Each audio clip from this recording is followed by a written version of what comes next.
नमस्कार। एस्ट्रो में आपका स्वागत है। महाशिवरात्रि की हार्दिक शुभकामनाएं। तो आज हम बात करने वाले हैं महाशिवरात्रि की।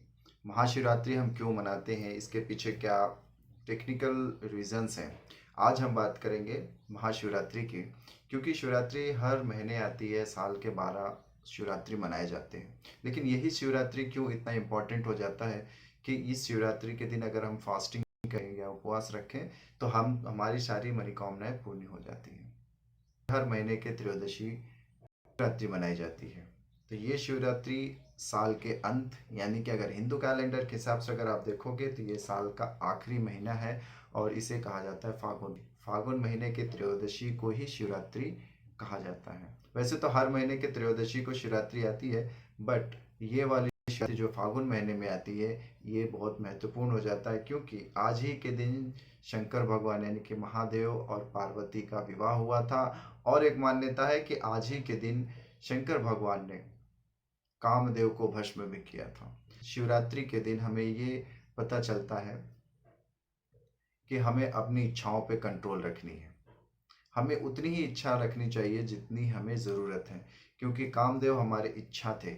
हम क्या चाहते हैं, हमारे डिज़ायर्स थे, उसको भस्म किए थे शंकर भगवान ने। तो ये जो मनाई जाती है शिवरात्रि, इसीलिए मनाई जाती है कि हम किस तरह से अपनी इच्छाओं पे कंट्रोल कर सकते हैं। कंट्रोल ही करना है, ख़त्म तो कर नहीं सकते हैं, तो हम कंट्रोल करते हैं। तो बात आज करते हैं कि सिर्फ और सिर्फ परिहार की बात करेंगे। बाकी कथाएं तो आपको सबको पता है कि ये क्यों मनाया जाता है, क्या रीज़न है इसके पीछे। और कहीं ना कहीं आप बहुत सारे ऐसे विद्वानों को भी फॉलो करते होंगे, जिसकी वजह से आपको पता चल रही होगी कि शिवरात्रि एक्चुअली क्यों मनाया जाता है। लेकिन सबको ये नहीं पता होता है कि इसके जो परिहार होते हैं, इसके जो रेमेडीज होती हैं, वो किस तरह से काम करती है। सभी लोग यही कहेंगे कि आप जाइए शंकर भगवान को जल चढ़ाइए, दूध चढ़ाइए, घी चढ़ाइए, शक्कर चढ़ाइए, है ना, उसको आप जो है ना अच्छे से अभिषेक करवाइए। सारे लोग यही कहेंगे कि इस तरह से आप करने से, आप बेलपत्र चढ़ाइए, आपकी सारी मनोकामनाएं पूर्ण हो जाती है।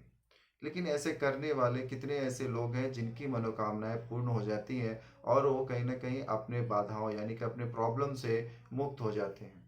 ऐसा नहीं होता है। कुछ ही लोग ऐसे होते हैं जिनको ये सारी जो है ना मिल जाती है, उनका जो मनोकामना है वो पूर्ण हो जाती है। और बहुत सारे ऐसे लोग हैं जो नहीं निकल पाते हैं अपने प्रॉब्लम से। ऐसा क्यों होता है, ऐसा इसका रीज़न क्या है, इसके पीछे क्या लॉजिक आती है कि आप जो शंकर भगवान को वो बताते हो लेकिन वो हो नहीं पाता है। आप सब कुछ वही करते हो जो आपको आपके विद्वान गुरु जी ने आप कहा गया है। तो आज हम जानेंगे इसी के पीछे, और मैं दूंगा आपको ऐसी एक रेमेडी ताकि आप सारे प्रॉब्लम से मुक्त हो सको। तो वीडियो में बने रहिए, अंत तक इस वीडियो को ज़रूर देखिए। इसमें बहुत अच्छे रेमेडी दी जाएगी जिसको आप फॉलो करके आपके सारे सारे प्रॉब्लम्स को दूर कर सकते हो। तो पहले तो हम जानते हैं कि एक्चुअली ये होता क्यों है कि हम सारी चीज़ें चढ़ाते हैं, जल चढ़ाते हैं, फिर भी कुछ नहीं हो पाता है। देखिए, जल चढ़ाना, जो कि जल जो है वो शंकर भगवान को प्रिय है। बेलपत्र शंकर भगवान को प्रिय है ना। अभिषेक करते हैं वो भी उनको प्रिय है। क्यों जल उनको इसलिए प्रिय है, क्योंकि वो रुद्र अवतार हैं। उनका शरीर हमेशा गर्म रहता है, यानी कि तपते हुए रहते हैं। उन्होंने विष को पिया था। लेकिन प्रॉब्लम क्या है ना कि हर किसी का एक प्रॉब्लम नहीं है। सब लोग भगवान के पास जाते हैं, सबका अलग अलग एक एक प्रॉब्लम है। अभी आपका एक का प्रॉब्लम होगा फाइनेंशियल, तो एक का होगा जो है ना घर के रिलेटेड होगा। एक फैमिली इशू होगा, एक जॉब का इशू होगा, किसी का कर्जा चुक नहीं रहा होगा, किसी को ऐसा लगेगा कि मैं क्या करूं कि आगे बढ़ जाऊं, किसी का व्यापार का इशू होगा। हर किसी का अलग अलग प्रॉब्लम्स हैं। तो क्या ये प्रॉब्लम सबके सॉल्व हो जाते हैं सिर्फ और सिर्फ जल चढ़ाने से, अभिषेक करने से, बेलपत्र रखने से, या फिर शिवरात्रि के दिन फास्टिंग रखने से ये सब सारे प्रॉब्लम्स चले जाते हैं? नहीं जाता है। ये क्यों नहीं जाता, इसके पीछे क्या लॉजिक है? इसके पीछे यही लॉजिक है कि आप जब कभी भी जाते हो जल चढ़ाने के लिए, जैसे कि मान लीजिए आपको क्या प्रॉब्लम है, फाइनेंशियल प्रॉब्लम है, यानी कि अगर मैं एस्ट्रोलॉजिकली वे में कहूँ, प्रॉब्लम आ रही है वीनस से, यानी कि शुक्र से। अब शुक्र को क्या पसंद है वो आप वहां पर लेकर जाइए, क्योंकि शंकर भगवान तो भोले हैं, उनको समझ में नहीं आता है कि आप क्या कर रहे हो, आप क्या चढ़ा रहे हो। उनको सिर्फ यही समझ में आता है कि आप जल चढ़ा रहे हो, आपके मन में क्या प्रॉब्लम है उसको सॉल्व कर सको, है ना? तो ये सारी चीज़ें हमें समझनी पड़ेगी कि हमको जिस तरह से जिसकी भी प्रॉब्लम है उसके रिलेटेड उनको देना है, ताकि वो जो ग्रह है वो भी प्रसन्न हो जाए। तो आज उसी के ऊपर ही मेरा परिहार है। तो हम किस तरह से इसको चढ़ाना है, कैसे है, प्रोसीजर्स क्या है, वो मैं बता रहा हूँ। सबसे पहले तो आपको मैं क्या-क्या चढ़ा सकते हैं, किसकी क्या क्वालिटीज़ है, कौन से प्लैनेट से आपको क्या प्रॉब्लम आ रही है, उसके बारे में बताता हूँ। तो जैसे कि अभी मान लीजिए आपको कहीं न कहीं सम्मान नहीं मिल रहा है।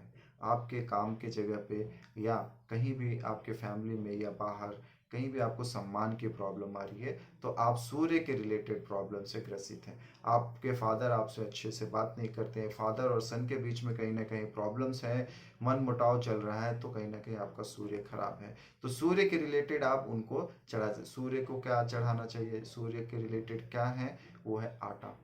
आप लेकर जाइए, जल के साथ अभिषेक करिए भगवान शिव की और आटा दान करिए वहाँ पे। आप आटा चढ़ाइए, देखिए आपका सूर्य कहीं न कहीं धीरे-धीरे ठीक होता हुआ नज़र आएगा। आपका सूर्य ठीक हो जाएगा। तो नेक्स्ट अब बात करते हैं, आपका मन में प्रॉब्लम है, मन आपका अशांत है, आप क्या करना चाहते हो वो समझ में नहीं आ रहा, बहुत ज़्यादा कंफ्यूज माइंड हो आप, आपके मदर से आपकी नहीं बन रही है, आपको नींद ठीक से नहीं आ रही है, तो कहीं ना कहीं आप देखो आपका चंद्रमा खराब है। तो चंद्रमा के रिलेटेड हम क्या चढ़ाते हैं, चंद्रमा के रिलेटेड हम चढ़ाते हैं चावल। आप शंकर भगवान के पास जाइए, जल अभिषेक करिए, सब कुछ करिए जो आपके गुरु ने कहा है। अंत में आप जाकर चावल भी चढ़ा दीजिए, इससे आपकी मन की जो व्यथा है वो खत्म हो जाएगी। अब नेक्स्ट बात करते हैं कि क्या आपको इस तरह से प्रॉब्लम होती है, जैसे कि आपके अंदर पावर नहीं है, आपके अंदर एग्रेशन नहीं है, आपको कोई कुछ भी बोलकर चला जाता है, आप उसको रिवर्ट नहीं कर पा रहे हो, यानी कि बोल नहीं पा रहे हो कि ये मेरी प्रॉब्लम है ना? आपकी गलती नहीं होते हुए भी आपके ऊपर इल्ज़ाम आ रही है, तो कहीं ना कहीं आपका मंगल खराब है। आपके अंदर लीडरशिप क्वालिटी नहीं आ रही है, आप लीड नहीं कर पा रहे हो, मंगल खराब है, तो आप क्या करो, आप भगवान को मसूर दाल का जो है ना दान कर सकते हो, मसूर दाल चढ़ा सकते हो। बुध के लिए आप क्या कर सकते हो, बुध के लिए आप जो है मूंग दाल, हरा मूंग दाल दान कर सकते हो। नेक्स्ट बात करते हैं अब गुरु की, यानी कि जुपिटर। जुपिटर क्या है, हमारी गृहस्थी को दिखाता है, हमारे मैरिज लाइफ को दिखाता है। कहीं ना कहीं अगर मैरिज में प्रॉब्लम आ रही है, मैरिज लाइफ में इशू आ रही है, तो गुरु के लिए आप क्या करो, आप गुरु के लिए चने चढ़ा सकते हो या फिर हल्दी चढ़ा सकते हो भगवान को। अब नेक्स्ट आती है बात शुक्र की। शुक्र जैसे मैंने कहा कि आपको पैसों की प्रॉब्लम है, फाइनेंशियल प्रॉब्लम है, तो आप क्या कर सकते हो, आप भगवान को शक्कर चढ़ा सकते हो, यानी कि शुगर, है ना, शुगर चढ़ा सकते हो। नेक्स्ट अब बात है शनि। शनि जैसे कि आपकी मेहनत का फल नहीं मिल रहा है, आप इतना मेहनत कर रहे हो लेकिन उसका फल नहीं मिल रहा है, तो आप क्या कर सकते हो, काला तिल चढ़ा सकते हो। आपको राहु की प्रॉब्लम आ रही है, आपकी इच्छाएं इतनी हो जा रही है कि आप उसको कंट्रोल नहीं कर पा रहे हो, तो कहीं ना कहीं आप जो है इसमें राहु के लिए क्या है, जौ चढ़ा सकते हो। अगर मान लो कि आपको पता नहीं चल रहा है, ये सारी प्रॉब्लम्स आपको नज़र आ रही है आपके अंदर, आप कुछ मत करिए, आप सब के सब जो भी मैंने अभी इंग्रेडिएंट बताई हैं सबको लेकर आइए, सबको मिलाइए और लेकर जाकर शंकर भगवान को चढ़ा दीजिए, यानी कि अर्पित कर दीजिए। जो आपकी प्रॉब्लम्स है ना, प्रॉब्लम्स कौन सुनता है, प्रॉब्लम सुनते हैं नंदी। आपको ये कहा गया होगा, शिव महापुराण की बात कर लो या मत्स्य पुराण की बात कर लो, उसमें नंदी को एक बहुत अहम पोजीशन दिया गया है। उसमें पोजीशन ये दिया गया है कि नंदी को बोला गया है कि आप जो है जितने भी मेरे श्रद्धालु आएंगे, आप उनकी मन की प्रॉब्लम्स को सुनिए और मुझे बताइए।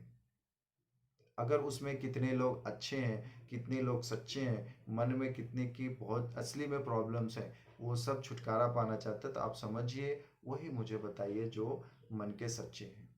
तो प्रॉब्लम क्या हो जाता है कि हम क्या करते हैं, हम लेकर जाकर प्रॉब्लम्स डायरेक्ट शंकर भगवान को बताते, शंकर भगवान सुनेंगे ही नहीं, वो तो आपके मन में जो चल रही होगी। आप क्या करते हो, नेक्स्ट आप क्या कर देते हो, नंदी को नहीं बताते हो अपनी प्रॉब्लम्स, लेकर जाकर शंकर भगवान को अपनी प्रॉब्लम्स बताते हो। तो इससे क्या हो जाता है, भगवान कहते हैं तथास्तु, यानी कि आपका प्रॉब्लम में तथास्तु है। आपको प्रॉब्लम सॉल्व नहीं होगा। जैसे जैसे कि आप जल चढ़ा रहे हो, आप सोच रहे हो मेरे शरीर में यहाँ दर्द है ना? आप सोच रहे हो मेरे फाइनेंशियल इश्यूज़ हैं, आप सोच रहे हो मेरे करियर का इश्यूज़ है, आप सोच रहे हो मेरे व्यापार में है, मेरी ये है, सारी चीज़ें क्या है, अपने प्रॉब्लम्स को बता रहे हो, आप प्रॉब्लम सोच रहे हो। जब आप प्रॉब्लम सोचते हो ना, तो शंकर भगवान क्या करते हैं, तथास्तु, यानी कि प्रॉब्लम्स बढ़ती नजर आएगी। क्यों बढ़ रहा है? क्योंकि आपने भगवान को क्या कहा, प्रॉब्लम कहा, उसका निवारण के लिए नहीं कहा, उसको सॉल्व करने के लिए नहीं कहा आपने। तो ये जो शिवरात्रि है ना, ये शिवरात्रि है हमारे प्रॉब्लम्स को खत्म करने का। यानी कि आप जो मांगोगे वो मिलने वाला है, आप जो मांगोगे वो मिलेगा। तो ये जो है, हमें आज के दिन, शिवरात्रि के दिन, हमें ये ध्यान में रखना है कि हमें अपने प्रॉब्लम्स के बारे में कभी नहीं सोचना, उस प्रॉब्लम का सोल्यूशन सोचना। अभी आपको फाइनेंशियल इश्यूज है, तो आप क्या सोचो कि मेरे पास बहुत सारे पैसे आने वाले हैं। हम इस तरह से सोचें कि हमें हर एक चीज मिलने वाला है, यानी कि you are going to get that. आप उसको पालोगे। आप पाने की बात सोचो, ये ना कि आपके प्रॉब्लम्स क्या है। प्रॉब्लम्स देखिए, प्रॉब्लम्स का अगर कुछ है तो वह सॉल्यूशन। आप कभी भी भगवान के पास आप जाओ तो अपने प्रॉब्लम्स ना बताओ।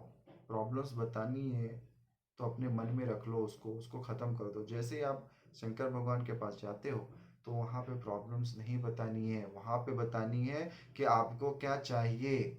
जैसे कि आपको चाहिए पैसों का प्रॉब्लम, तो आप बोलो मुझे पैसे चाहिए। आपको अगर हेल्थ इश्यूज है, तो आप बताइए कि मैं निरोगी हो जाऊं, है ना? आप अपने प्रॉब्लम्स मत बताइए, आपको ये बतानी है कि आपको क्या चाहिए। इस तरह से आप भगवान को बताइए, ताकि वो तथास्तु बोले और वो सारी चीजें होने लगे।